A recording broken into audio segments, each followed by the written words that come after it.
নমস্কার বন্ধুরা, আলপনাস কুকিং স্টাইলে আপনাদের সবাইকে স্বাগত। এইগুলো কি বলুন তো, চিংড়ি ভেবে কিন্তু ভুল করবেন না। এইটা দিয়েই আজকে চাটনি বানাবো। তা আসুন কথা না বাড়িয়ে শুরু করে নিচ্ছি আজকের রেসিপি। এখানে 9টা লিচু নিয়েছি। এখন এই লিচুগুলোকে খোসা ছাড়িয়ে নিচ্ছি। যখন সব লিচুগুলোর খোসা ছাড়ানো হয়ে গেছে তখন এক একটা লিচু নিয়ে ভেতর থেকে আটিটা ফেলে নিয়ে এইভাবে পাতলা পাতলা করে কেটে নিচ্ছি।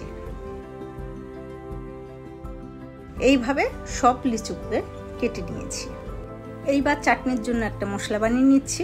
এখানে নিয়েছি গোটা ধনে, জিরে, সর্ষে, মৌরি আর একটা শুকনো লঙ্কা। এটা কড়াইতে দিয়ে দিলাম আর নেড়ে চেড়ে যখন সুন্দর গন্ধ বেরোবে তখন কড়াই থেকে তুলে নিলাম। এটা যখন ঠান্ডা হবে তখন পাউডার করে নেব। ওই কড়াইটা ধুয়েই যে লিচুগুলো কেটেছিলাম সেই লিচুগুলো দিয়ে দিলাম। এর মধ্যে অল্প পরিমাণ জল দিলাম আর দিয়ে দিলাম একটু লবণ। এতে কি লিচুটা একটু নরম হবে। মিনিট 2 জাল দিয়ে নিলাম। লিচু নরম হয়ে গেছে। এখন এটাকে ঢেলে নিচ্ছি। একটা ফ্রাইং প্যানে 1/2 কাপ চিনি দিলাম আর দিয়ে দিলাম 1/2 কাপ জল। এখন চিনিটা গলে যাওয়া পর্যন্ত জাল দিতে থাকবো।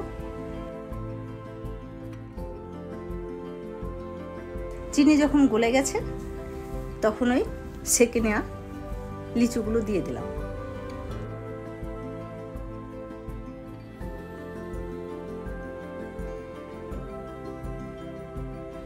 আর চিনির সঙ্গে ভালোভাবে মিশিয়ে নিলাম। এরপরে দিয়ে দিলাম কিছুটা কাজু আর কিশমিশ। আমি কাজুগুলোকে ছোট ছোট টুকরো করেছি আর কিশমিশগুলোকেও কেটে নিয়েছি।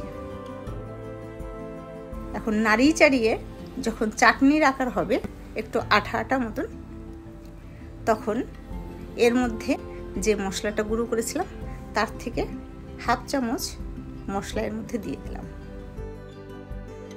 নেড়ে চেড়ে মিশিয়ে নিয়ে আর একটুখানি ফুটিয়ে নিলাম। বাস রেডি হয়ে গেল লিচুর চাটনি। এটা কিন্তু খুব আনকমন চাটনি। আমরা সচরাচর টমেটো আমের চাটনিটাই বেশি বানাই। খুব সিম্পলভাবে এই লিচুর চাটনিটা বানিয়ে নিলাম। নতুনত্ব আর খেতেও টেস্টি। তো আজ এই ছোট্ট রেসিপি নিয়ে বিদায় নিচ্ছি। আবার আসবো অন্য কোনো নতুন রেসিপি নিয়ে। বাই।